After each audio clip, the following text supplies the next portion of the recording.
let's go ahead and dedicate this mostly about television, because obviously, much like movies, people are in love with television. In fact, I guess you could say right now, it's kind of dominating over movies at the very moment, you know? Yeah, I guess you could say that. Yeah.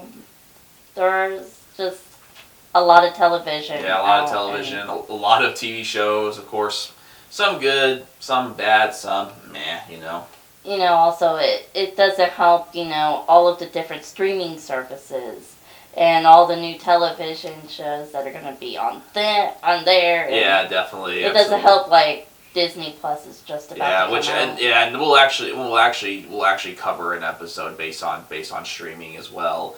But yeah, I feel like, you know, for television, we all have our favorite shows that we all like, you know, but I wanted to kind of do something interesting with said shows, or some of our favorite shows that we've seen, because, you know, like, we've seen a show that we really, really liked, all up until they gets to the final episode of the whole entire show, and we're just like, what the hell was that? Can we also include, like, final seasons? Yeah. We'll do that. Like final, it could be a full final season that you found the most disappointing as well. So we'll go ahead and do that. All right. Watching a final episode or watching an entire final season, and we're just like, that's it. That's how you're gonna go about this, you know? This one's just kind of random, and I'm pretty sure I read that it's canceled now. Like after this last season, it's canceled. It's done. But, Designated Survivor, we really, really enjoyed it, you know. I thought, you know, Kiefer Sutherland was really good, and it had it was just a really enjoyable show. But then it got canceled, and then brought back on Netflix.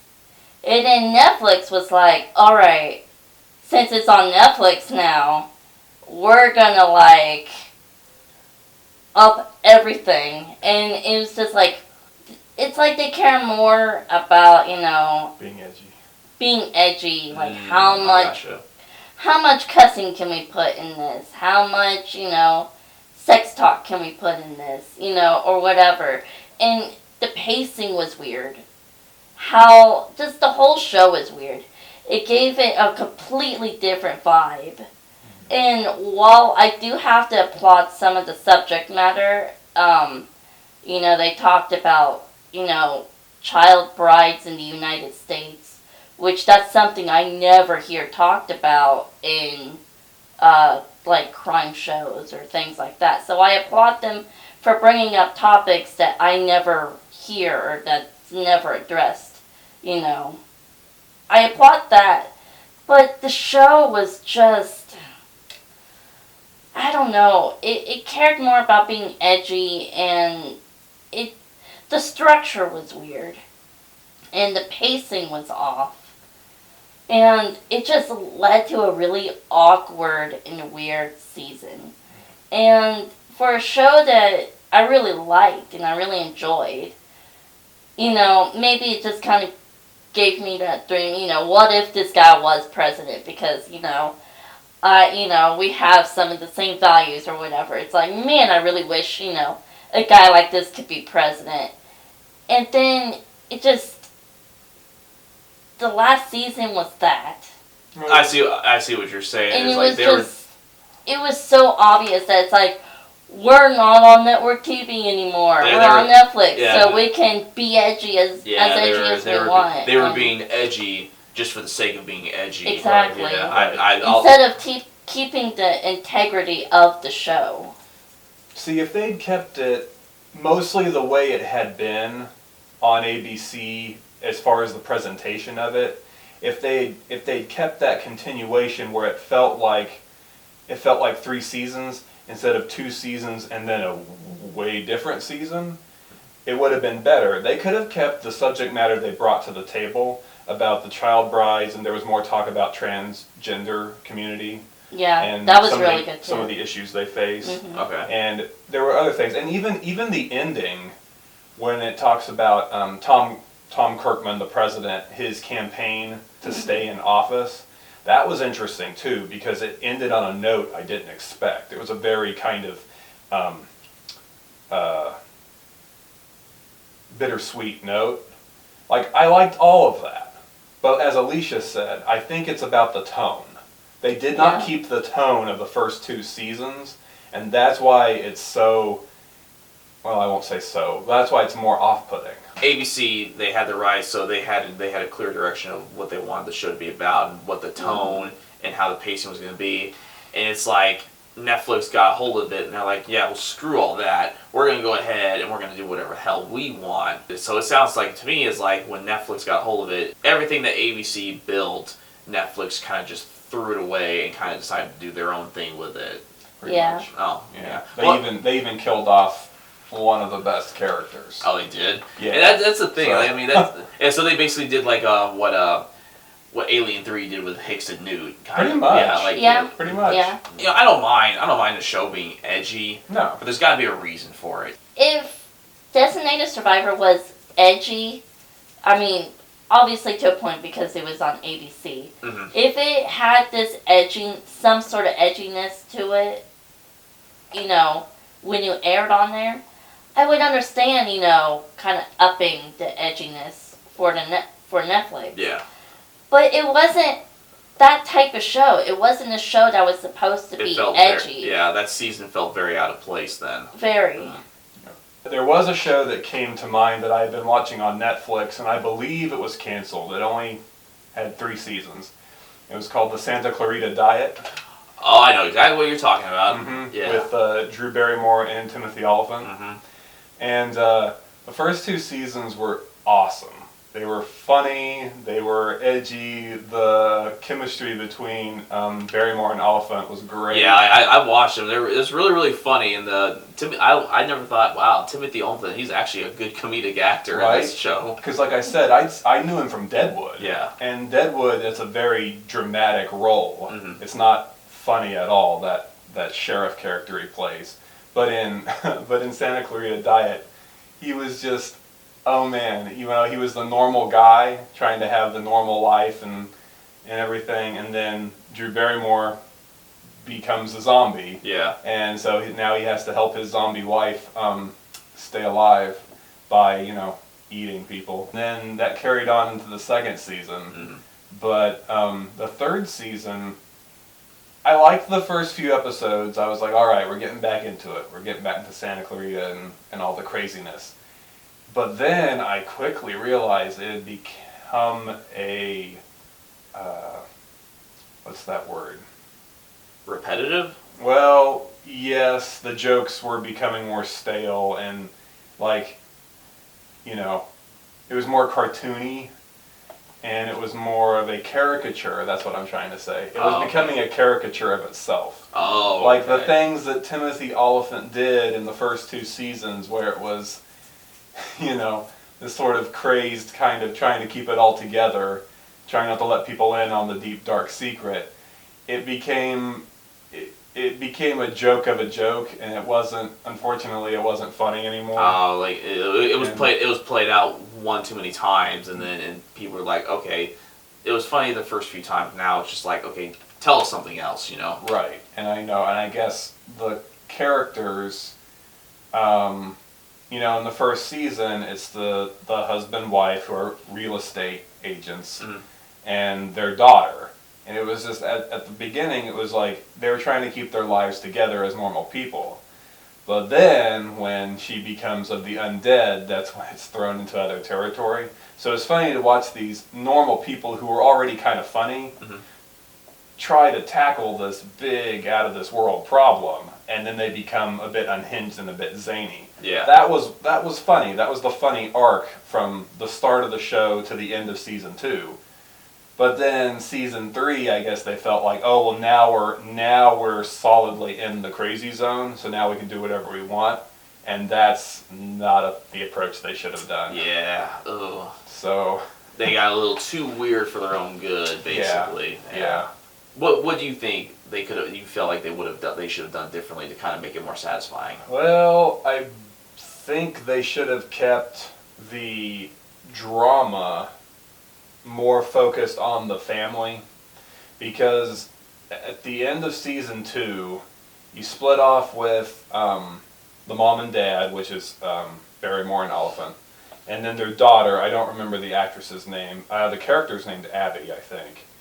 So, and then Abby and then the neighbor boy, they had their own thing. So it split off into two different stories, and they were in trouble with the FBI, the kids were, which I thought was sort of far-fetched plot to begin with.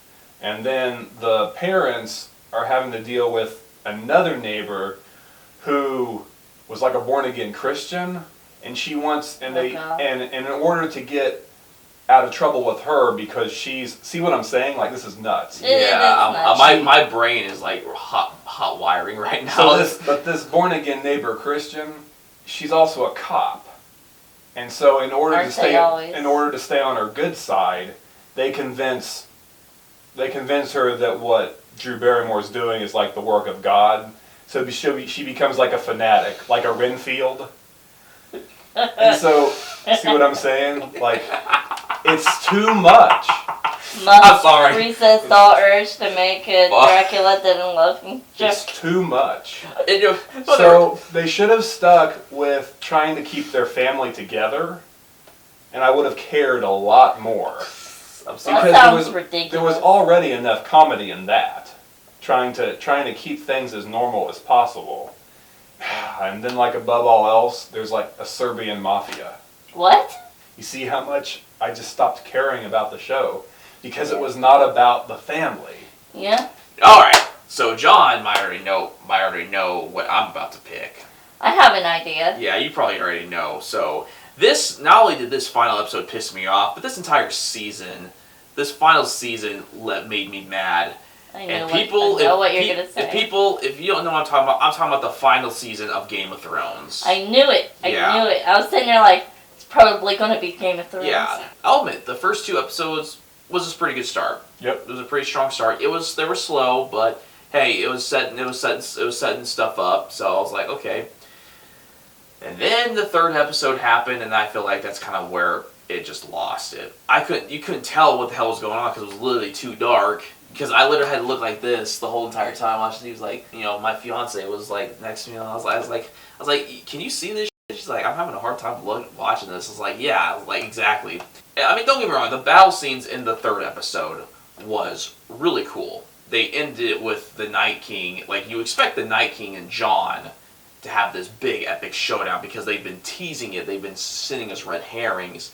But no, Arya's the one who ends up killing the Night King with a simple stab to the gut, and they basically pulled a Phantom Menace where after he goes down, his whole entire army goes down like that. And I'm like, oh, that's it? I'm sorry, I forgot to mention, guys, I'm going to spoil the shit out of season 8, so I do apologize about that. I mean, to be fair, we've been like spoiling the shit out of every single thing we're talking about. Yeah, so, I mean, if you don't mind spoilers, cool. If you do mind spoilers, well, hey, crucify me. I don't know. You should probably put a spoiler alert at the beginning of this video. Season 5 was a very controversial episode. I mean, you've seen season 8, right? Episode 5? Yeah, episode 5, where Daenerys just goes full batshit insane and just burns all of King's Landing. Personally, I understand why she did it and why the writers went that route. But my problem is that there was not enough time for her to go down that path. Like, I know that was a very controversial episode. The way Jaime and Cersei died, a lot of people were saying, oh, that was a very anticlimactic way to die. And then the final episode happened, and what the f***? That's all I'm going to say, is like, what the f***? Because I was expecting this full-on, epic, action-packed final episode, but it was really slow. It was really boring. The way they kind of ended everything, it was basically like everything that you kind of led up to, you basically kind of just like threw it in the trash. You expect Jon obviously I had a feeling Jon was going to try to overthrow Dany in some way, but her death was pretty anticlimactic. And then, did you understand why Drogon melted the throne, why he did that? I actually thought that was one of the better moments, and I thought that was a visually interesting moment. And yes, I think part of it is that because Daenerys, his mother, was dead, he took his anger out on the throne and not on the other Targaryen in the room. how I always see it is, this is funny coming from someone who has not watched a single episode of Game of Thrones. I was supposed to say, I was like, what are you talking about? You haven't watched a single episode. But please, but elaborate. It always seems kind of, when I heard about, burning the throne, I thought it seemed kind of symbolic, like all this fighting, all of it for what? It gets you nowhere. Right. Nobody gets to sit on the throne. Mm-hmm. Because you're spending too much time fighting over it. Mm-hmm. So basically, the thing that bothered me too, and I know it bothered a lot of people, is who they decided to pick as the new king.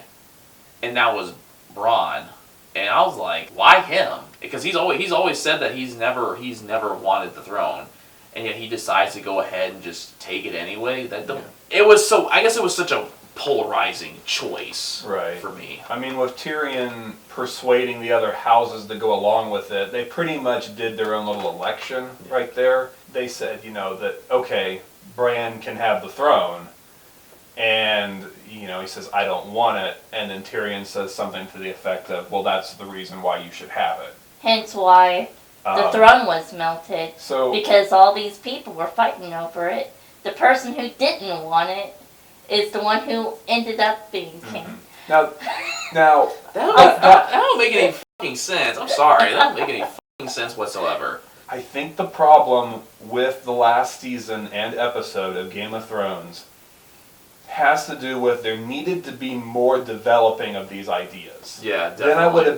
Then I would have been more on board. I don't have a problem really with how it ended, but I do have a problem with how it got there and how fast it got there. Yeah, the lead up to it. And how ham-fisted it got there. Yeah, the lead up to it, yeah. That was my problem with it. Yeah. Episodes 1 to 3, that should have been an entirely different season. Basically, have season 8 be just simply about them gearing up, about Winterfell gearing up their war for the Night King and the undead army. And of course have the final episode, literally, they really need, if you're going to tease it, then they really should have went with Jon and the Night King having this big bloody showdown with Jon coming out as the victor. And then season 9 should have picked up where episode 4 left off. And season 9 should have been, now is the ultimate battle for the throne, for King's Landing. Now, whoever takes the throne, I really have not thought of it. But I mean, if they did, I will say this: if they wanted to explore Dany going mad, then that's what season 9 should have been, showing her descent into madness, and having everyone's kind of mostly Jon and some people kind of begin to kind of question her, and have her be the ultimate enemy in the final season, in the final episode. Teasing the idea of now there's 2 Targaryens, Daenerys and Jon, and the fact that he's learning how to ride a dragon.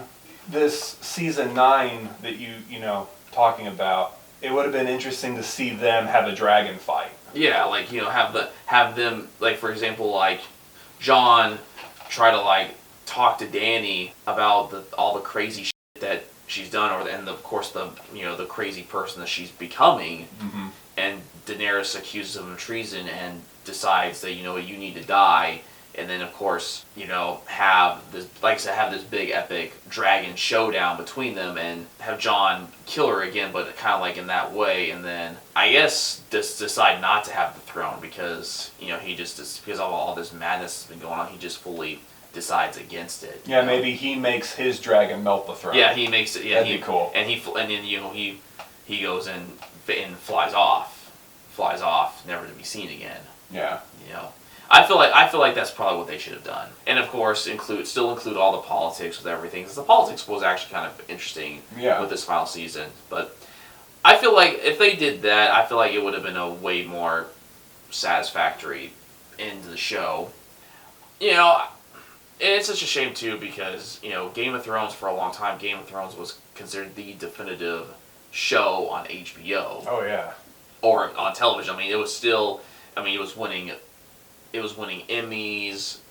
It was winning all kinds of awards left and right. So to see a once great show kind of delve into this disappointment to a disappointing finale.